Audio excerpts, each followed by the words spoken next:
Bueno, en primer lugar, gracias a Enrique, gracias al equipo por la cordial invitación. Creo que este es un tema que en los últimos tiempos está cobrando mucha importancia por todo lo que está sucediendo en el país y en el mundo. Y cuando hablamos de plantas medicinales, necesariamente tenemos que hablar de un sistema de medicina tradicional andina, porque estamos en los Andes, porque también vamos a tener medicinas tradicionales amazónicas. Entonces son un sistema de conocimientos y prácticas que se han desarrollado a través del tiempo, tal vez 10.000 o más años históricamente, y que hasta hoy día, felizmente, todavía están vigentes, ¿no? Solamente tal vez invisibilizados por los modelos de desarrollo, las políticas que tenemos en nuestros países, pero es un tema que para mí, desde mi punto de vista, o sea, sigue vigente y seguirá a través del tiempo, siempre y cuando nosotros, o sea, los andinos, en este caso los cusqueños, lo sigamos manteniendo, ¿no? Mediante, por ejemplo, esta comunicación oral que ha sido fundamental en la transmisión de estos conocimientos de generación en generación. Entonces seguirá vigente a través del tiempo, no solamente para beneficio de los hermanos, de las hermanas campesinas, de los pueblos originarios, sino para todo el mundo, ¿no? Porque ahí hay un tema muy importante que quiero mencionar. Cuando hablamos nuestros antepasados, ¿cómo habrán manejado, por ejemplo, cómo habrán utilizado estas plantas medicinales? Más bien un poco yo quisiera entender cómo ellos conceptuaban esta relación entre las plantas y los humanos, ¿no?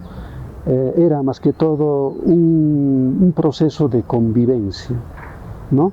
Y mucho me acuerdo en el campo, por ejemplo, cuando hablan, claro, en castellano podemos decir vamos a cultivar la papa o vamos a cultivar el maíz, etc. Ellos no cultivan, ¿no? En su lenguaje, en su cosmovisión, ellos hablan, por ejemplo, de criar, ¿no? Y creo que la palabra de criar es mucho más profundo, mucho más armónico, o sea, que permite una relación, en principio, de respeto entre el humano con las plantas. Entonces, ahí nos damos cuenta que en nuestras culturas andinas, especialmente y en general, había, digamos, valores que permitían, por ejemplo, esa convivencia, ¿no? Que ahora tanto hablamos con el tema de la ecología, que el medio ambiente. Creo que nuestros antepasados eran personas que entendían de manera práctica y mucho mejor esa interrelación, esa convivencia con la madre naturaleza. Entonces, cuando hablamos de salud, por ejemplo, no solamente las plantas son las únicas, por ejemplo, en este caso empleadas de repente para un tratamiento preventivo curativo, sino toda la naturaleza, ¿no? Por ejemplo, hay recursos de origen animal, también hay recursos de origen mineral, etcétera, y todos, por ejemplo, tienen un valor medicinal. Entonces yo creo que también hay otro principio donde no solamente es un elemento o producto el que nos puede ayudar en el tema de la salud, sino la combinación, la integración, la convivencia de diferentes productos, ¿no? Plantas, agua, minerales, suelo, aire, etc. Ese me parece que también un tema fundamental que es importante, ¿no?, revalorar, recuperar, y para que esto siga a través del tiempo, sirviéndonos como filosofía, una filosofía andina de lo que realmente es, digamos, vivir en salud, ¿no? Como decimos en quechua, por ejemplo, el allincauce, ¿no? Esa palabra es muy allincauce, o sea, el vivir bien. Pero a veces el mundo occidental, ¿qué es vivir bien? Vivir bien es irme a divertir, a tomarme un refresco, salir de paseo. Es un concepto totalmente diferente, ¿no? El allincauce, el buen vivir en el mundo andino, es eso, ¿no? Estar bien con nosotros mismos, estar bien con la naturaleza, estar bien con nuestras deidades, con la Pachamama. Yo pienso que ese es lo fundamental para que tengamos una salud integral. Entonces, creo que históricamente nosotros tenemos muchos saberes, muchos conocimientos, y por eso en los últimos años inclusive está siendo reconocido gradualmente por el propio mundo occidental, y ahora se acuña, no sé si han escuchado, ¿no?, un tema, un concepto que se llama bioculturalidad, ¿no?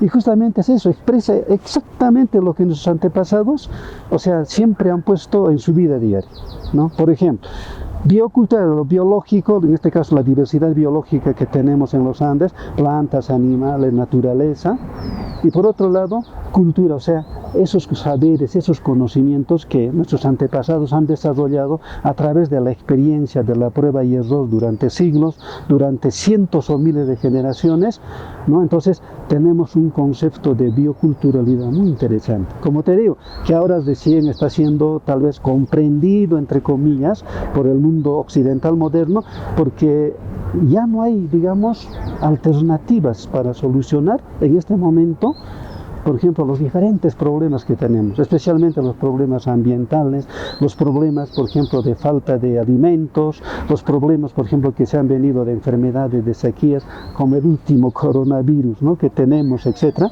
O sea, no son otra cosa que de ese desequilibrio que el mismo hombre moderno ha generado por los cambios en sus hábitos, ¿no?, alimenticios, en sus hábitos, qué sé yo, de la vida diaria. Entonces yo creo que esos temas fundamentales, o sea, siguen siendo, como vuelvo a repetir, un gran aporte, en este caso, para que la población, o sea, siga, digamos, viviendo de una manera sana y equilibrada a nivel general, ¿no?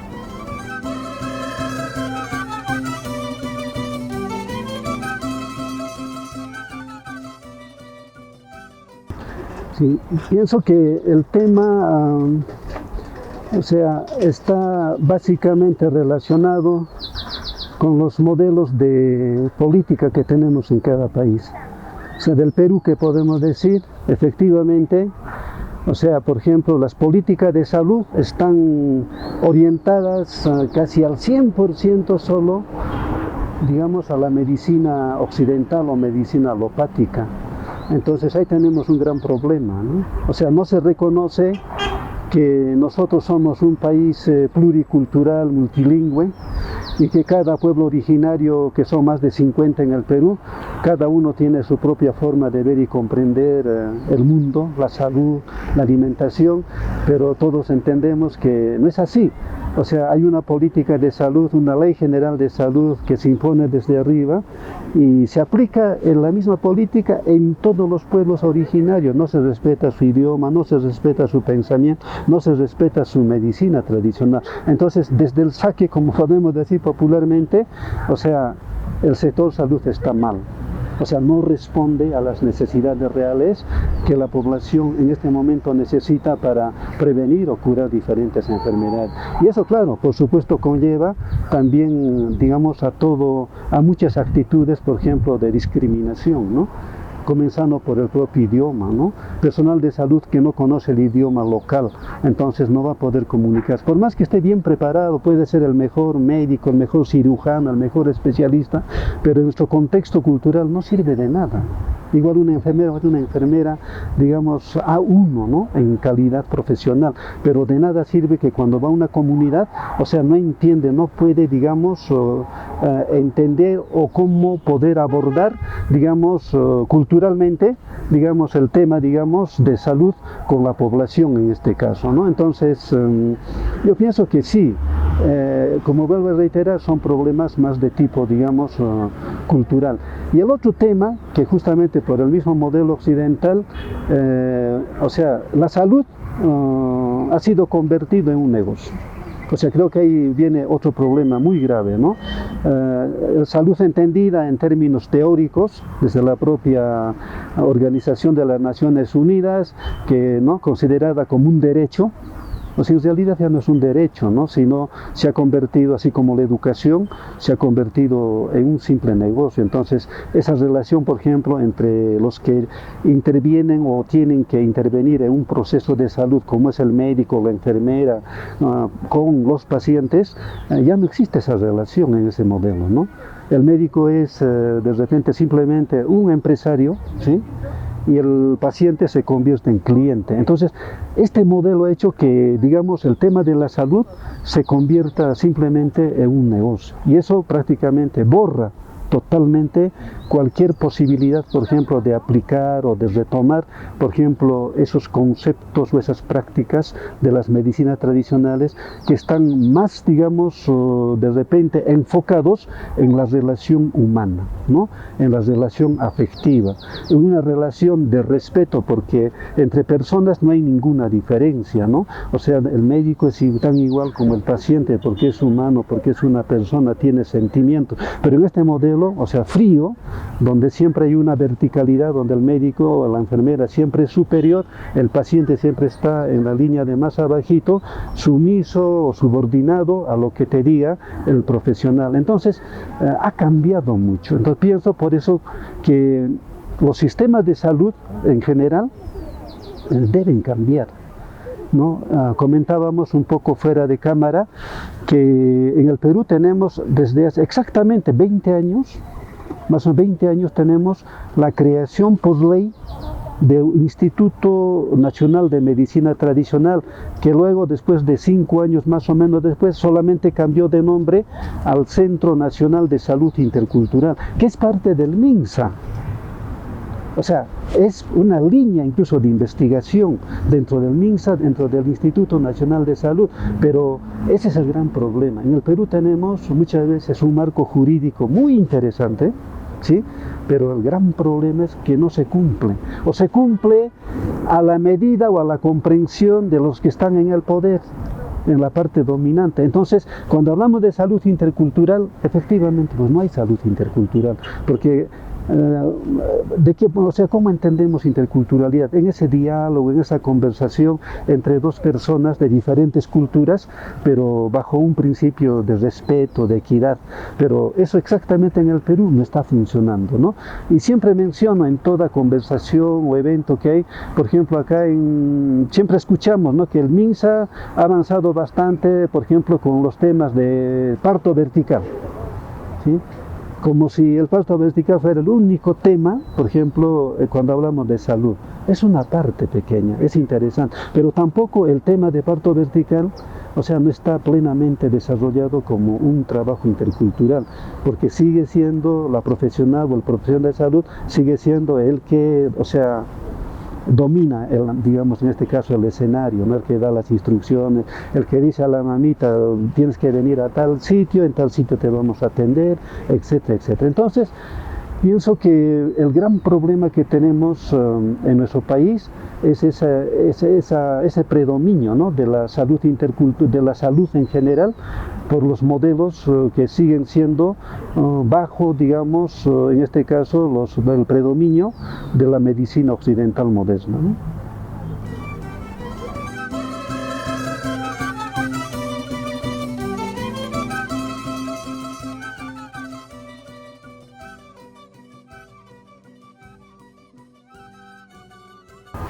Sí, mire, este tema es importante porque también hay que reconocer que por todo este proceso de occidentalización en nuestro medio, no solo ahora, sino desde la llegada de los españoles, siempre han tratado de que estos saberes y conocimientos desaparezcan, ¿no? La famosa extirpación de idolatrías, ¿no?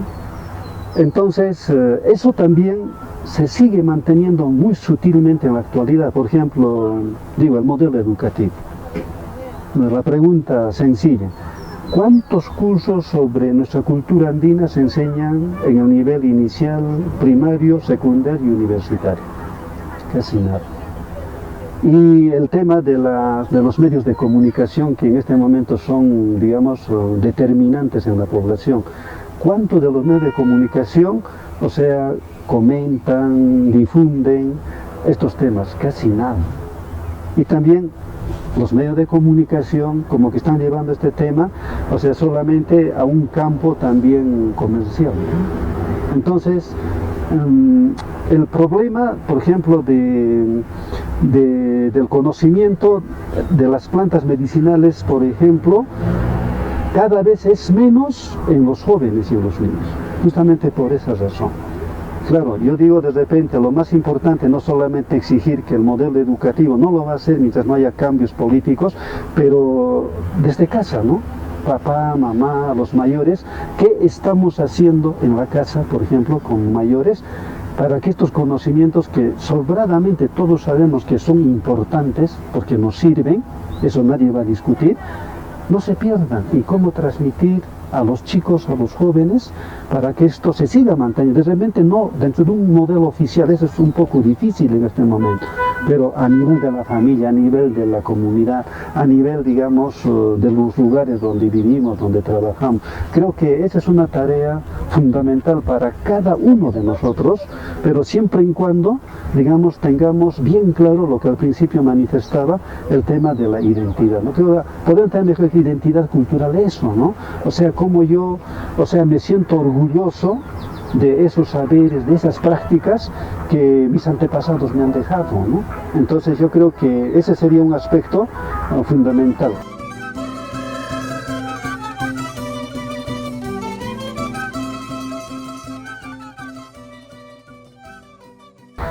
Plantas medicinales representativas, o sea, son cientos, no puedo hablar de uno, de dos, de tres, no, vamos a tener que hablar, por ejemplo, de 200, 300 plantas medicinales, ¿no? Y acá en el Cusco realmente somos privilegiados, ¿no? Como en todos los Andes, porque en cada piso ecológico, en cada nicho ecológico, tenemos plantas medicinales fabulosas. O sea, si nosotros vemos con esa perspectiva, podemos decir cómo es la madre naturaleza, la Pachamama, cómo nos brinda, por ejemplo, esa facilidad de tener plantas para cada problema de salud. Está en la zona de altura, donde por las condiciones climáticas yo voy a tener o voy a ser propenso a afecciones bronquiales de cualquier tipo, exactamente tengo plantas medicinales para esas afecciones bronquiales. Está en un lugar donde el tipo de alimentación, por ejemplo, ¿no? Por la producción que tenemos, me podría causar un problema, por ejemplo, de indigestión o cólicos. Exactamente en ese medio tengo las plantas medicinales para tratar esos problemas digestivos, ¿no? Si yo tengo un problema, que muchos temas que ahorita no se entienden con la medicina occidental, lo que llamamos los síndromes culturales, ¿no? El guairasco, mal viento, sopra de los antiguos, la pacha, el pugio, los manantes, Huichi, el arcoíris, que causan enfermedades de tipo cultural. O sea, hay plantas, ¿no? Y hay procedimientos en cada lugar, o sea, justamente para atender y solucionar esos problemas. Es interesante. Y otra cosa muy bonita que he aprendido es que muchas veces una planta, cualquiera que veamos, que conozcamos, no tiene una sola función. Claro, nos interesa, por ejemplo, por una función medicinal, ¿no? Eso aprendí en la universidad, ¿no? Por ejemplo, a los chicos le interesa la planta, cuando dicen, esta planta, por ejemplo, es digestiva, es bronquial, para el sistema nervioso, como que les interesa. Pero la planta no es solo eso, sino tiene función simbólica, tiene funciones sagradas, tiene funciones sociales, entonces es un poco más amplio. Entonces el tema de las plantas, o sea, prácticamente es parte de la vida diaria, ¿no? Entonces podemos ver acá, pues, San Francisco es por ejemplo, un jardín botánico que muchos cusqueños no saben por qué es jardín botánico, ¿no? Y es el único jardín botánico en todo el sur del Perú, ¿no? Felizmente en los últimos años como que el municipio le ha dado importancia y áreas que han estado ya deforestadas, se perdió mucha vegetación, se está reponiendo, ¿no? Felicitaciones a la municipalidad, pero acá tenemos más de 200 plantas representativas de la región, o teníamos, ¿no? Ojalá lleguemos a más, porque acá se ha puesto plantas, especies de toda la región de Cusco, para que nosotros los cusqueños conozcamos esa riqueza florística, medicinal o alimenticia que tenemos, ¿no? Acá, por ejemplo, una planta representativa que vamos a encontrar, por ejemplo, es el ñuqcha, ¿no? una flor muy atractiva, incluso utilizado en la procesión del lunes santo, del Taitacha de los temblores, las florcitas en infusión, o sea, reposada o hervida para la tos. Tenemos la muña, ¿no? La muña, que es una planta aromática. Acá tenemos 3 tipos de muña, pues, para que vean, 3 tipos de muña. La muña, la cuñumuña, la pampamuña, de acuerdo al piso ecológico, a la altitud. ¿Y cada uno para qué sirve? Afecciones bronquiales, afecciones digestivas, y lo más importante, por ejemplo, equilibra nuestro sistema inmunológico.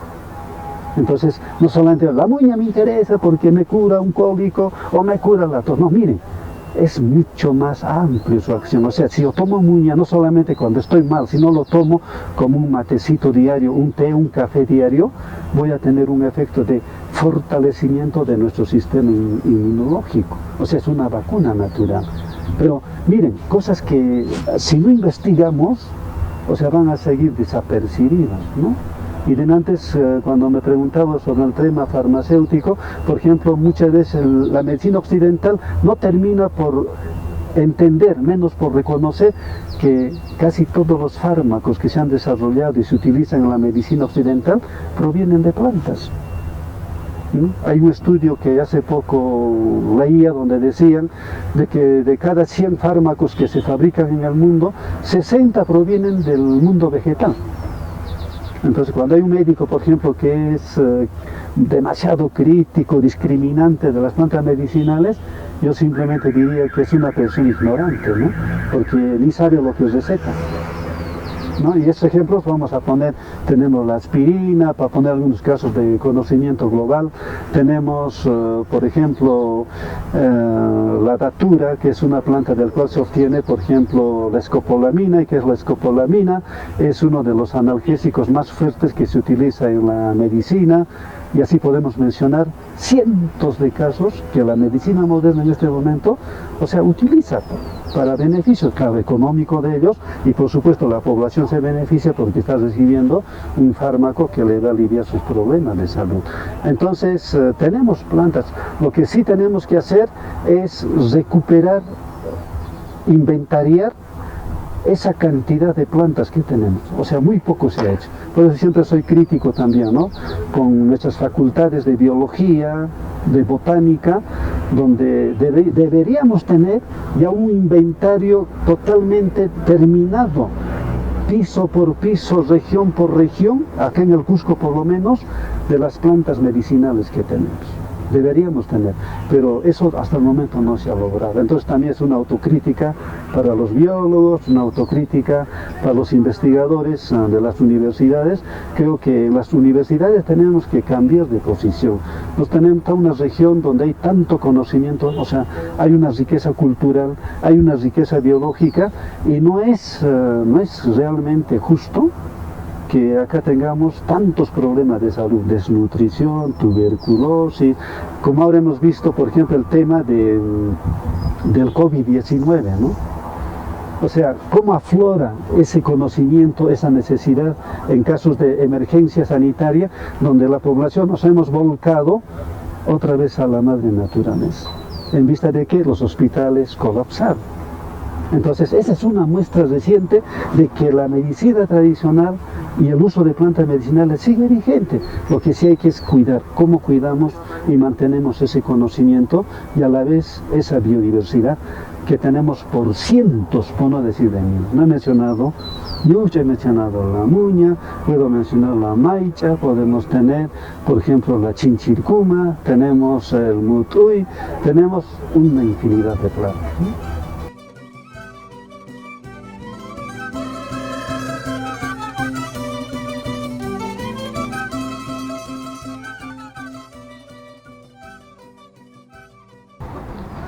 Ya, es interesante porque de lo que hemos nosotros constatado con amigos, con familias que conocen y practican todavía nuestra medicina tradicional, y en las mismas comunidades campesinas, ahorita no tenemos estadística, ahorita dicen números, ¿no?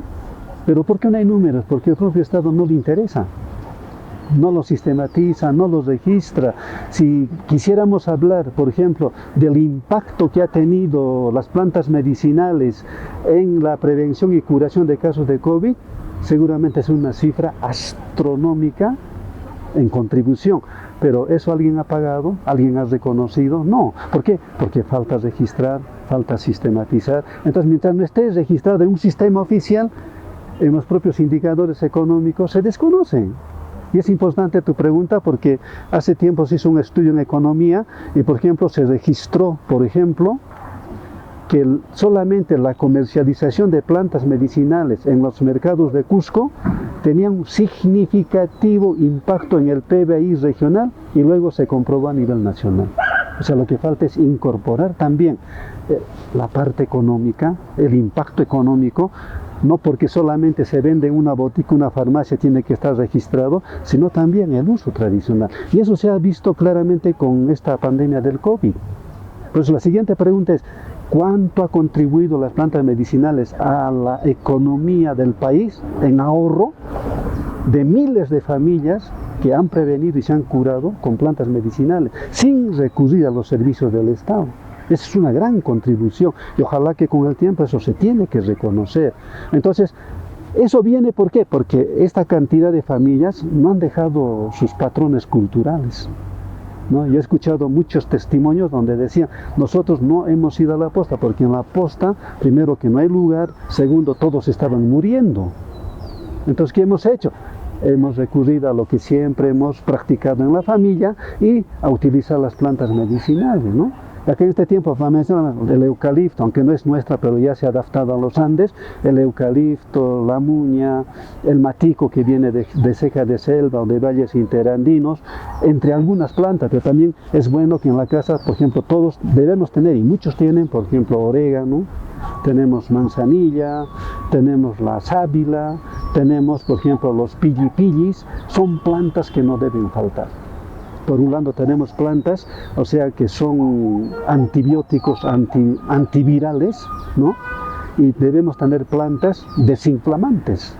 Y por eso, por ejemplo, el matico o el eucalipto sabemos que no se deben tomar solas, sino combinadas con un poco de limón, o a la infusión de eucalipto, a la infusión de matico, le voy a agregar unas ramitas de pillipilli o cana, o le voy a poner un poco de repente de otra planta fresca que tenga en mi zona.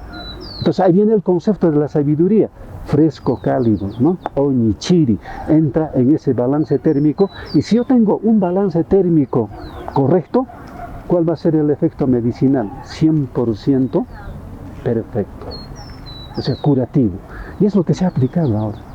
Lo que pasa es, como al principio decía, estos conocimientos y prácticas pues lamentablemente han sido invisibilizados por el mismo modelo que tenemos, pero sigue superviviendo, ¿no? A pesar de ese olvido, de esa discriminación, a pesar de las políticas de salud que no terminan por entender qué es salud intercultural, vamos a seguir. Mientras nosotros, en tu pregunta, ¿no? Nosotros, cada uno, nuestras familias, sigamos manteniendo esas prácticas, esos conocimientos, pero siempre con respeto, ¿no?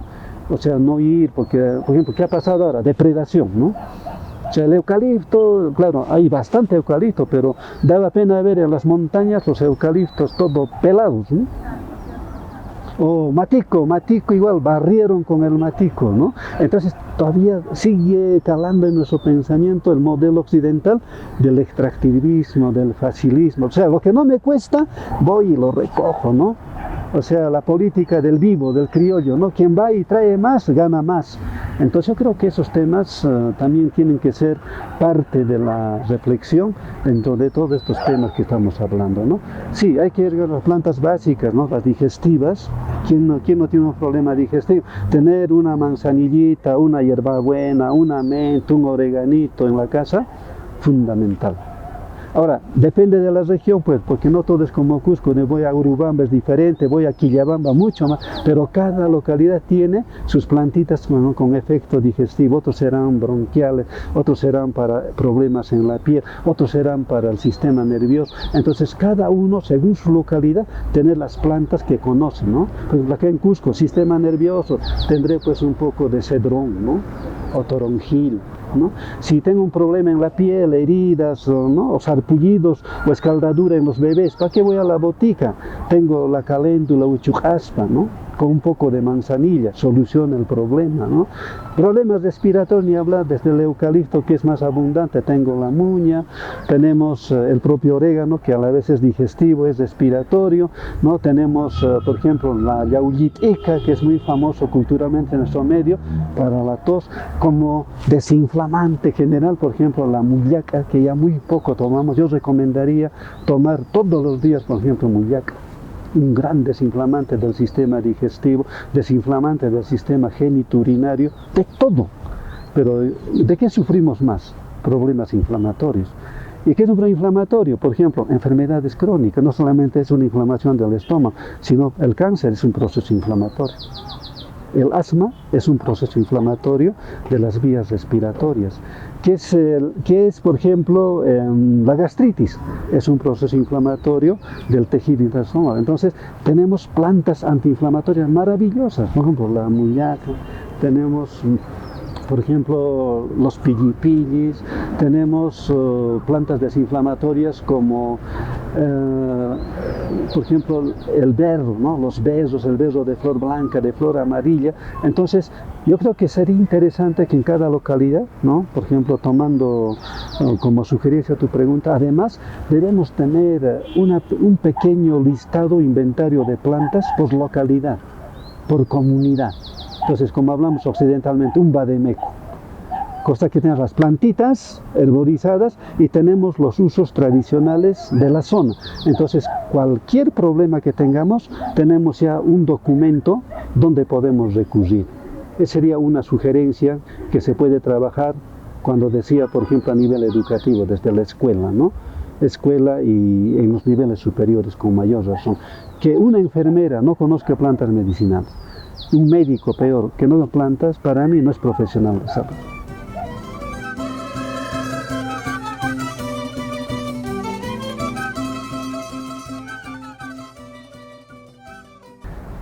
Las plantas medicinales, o sea, tienen una acción integral.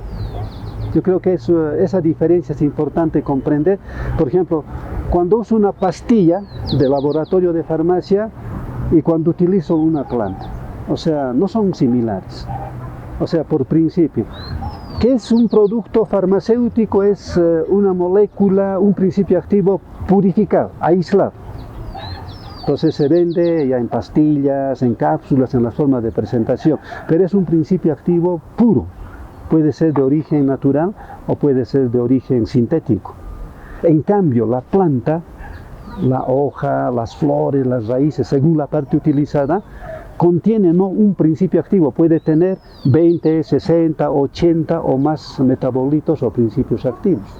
Entonces dice, uy, ¿y cómo puedo confiar en toda esa cantidad si en la farmacia me dan un principio purificado y en la naturaleza encuentro un complejo biológico? Pero exactamente en esa complejidad está lo maravilloso de la medicina herbolaria. Porque si yo tengo en ese complejo de metabolitos en una planta, tengo un principio activo que digamos que me va a ayudar como analgésico, calma el dolor. Pero ese principio activo puro es muy fuerte, me va a causar efectos colaterales, me va a inflamar. Entonces la planta tiene otros metabolitos que van a atenuar ese principio activo muy cálido, le va a bajar la calidez. O hay otro principio, otro metabolito ahí en el medio, por ejemplo un mate que he preparado, y va a potenciar la función del principio activo principal, lo va a hacer más curativo. Por ejemplo, más analgésico o más desinflamante, dependiendo del uso que tiene la planta. Entonces, esos son los principios que debemos entender. Pero dicen, ¿por qué un fármaco es de acción inmediata, no? Porque tengo un dolor, voy a la farmacia, me compro, me pongo inyectable, en minutos tengo el alivio. Pero no sabemos los efectos colaterales que está produciendo, ¿no? El hígado, el estómago, los riñones. Pero en cambio, tomo una planta, no va a tener el efecto inmediato. De repente necesito tomar 3 días, 4 días, 5 días o 7 días. Pues la medicina herbolaria un producto se debe tomar mínimo, o sea, 7, 15 días para tener el efecto, pero ese efecto va a ser mucho más duradero. Una pastilla me cura, sí, pero me causa otros problemas. Tengo que curar los otros problemas. Entonces hay un círculo vicioso donde nunca vamos a dejar de estar enfermos. En cambio la planta, una sola preparación, me va a ayudar a, digamos, estabilizar el problema que tengo, pero a la vez va a serlo sostenible a través del tiempo, de tal medida que con el tiempo yo no necesito ni la planta medicinal, porque mi cuerpo ya ha recibido la influencia positiva de la planta y voy a tener un efecto, digamos, tipo inmunológico, donde mi cuerpo solo ya se defiende de cualquier enfermedad, ¿sí?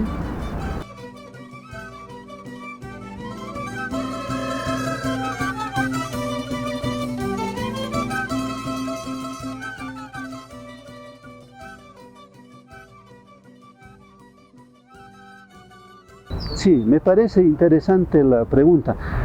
Creo que una tarea, además de lo que hemos comentado, el tema, digamos, de mantener los saberes, los conocimientos de generación en generación, dentro de esos conocimientos es el tema, ¿no?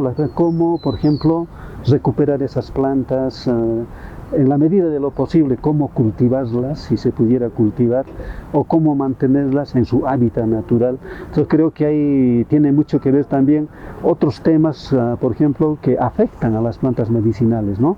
Por ejemplo, los incendios, ¿no? Que ahorita se están produciendo en cantidades, pero impresionantes. Como que cada año en esta época los cusqueños decimos, movemos la calle y decimos, ¿por qué cada año se tienen que quemar cientos o miles de hectáreas de cerros, de quebradas, donde prácticamente se están quemando y desapareciendo miles y miles de especies de plantas medicinales, ¿no? Entonces yo creo que sí, una alternativa dentro de esos conocimientos o prácticas es justamente que cada uno de nosotros, las familias en el Cusco, tenemos la tradición de los huertitos, no es nada nuevo, ¿no? Tener un espacio en la casa donde podamos poner las plantas más esenciales que necesitemos en la familia, ¿no? Las digestivas, las respiratorias, para los problemas, por ejemplo, del sistema nervioso, los dolores de cabeza, para heridas en la piel. O sea, tenemos para todas las afecciones. O sea, no es necesario ir siempre a una botica o a un hospital, no. Sino podemos hacer un uso, como decimos, racional complementario. Yo creo que esa debe ser la búsqueda, o sea, de la población en este momento. Y otra vez me refiero al COVID. Lo que hemos hecho es eso. En algún momento, si tenemos acceso a la medicina de farmacia, lo hemos hecho y lo seguimos haciendo, pero también seguimos recurriendo a nuestra medicina tradicional, a nuestras plantas medicinales. Entonces acá sí tiene que ver ese tema, sí, es importante los biohuertos, es importante mantener áreas naturales, ¿no es cierto?, en las propias comunidades, porque el trabajo de las comunidades campesinas es fundamental, ¿no? O sea, el respeto de su territorio. Es que se ha perdido también el concepto de sacralidad, ¿no? O sea, el territorio es sagrado, ¿no? O sea, no es cualquier terreno, cualquier montaña, sino esa sacralidad que nos da plantas medicinales como un producto de beneficio para el humano. O sea, ¿quién nos da esa planta medicinal? La Pachamama, el Apu, la montaña sagrada. Pero eso se ha perdido. Entonces también cuando hablamos de estos temas de revaloración se tiene que tomar en cuenta el tema cultural, ¿no? El tema de los saberes ancestrales. Aunque muchos digan, lo antiguo no sirve, mentira, lo antiguo sigue siendo vigente, sigue siendo útil en la medida que nosotros, ¿no?, lo vamos a, digamos, revalorar adecuadamente y seguir manteniéndolo a través de generaciones.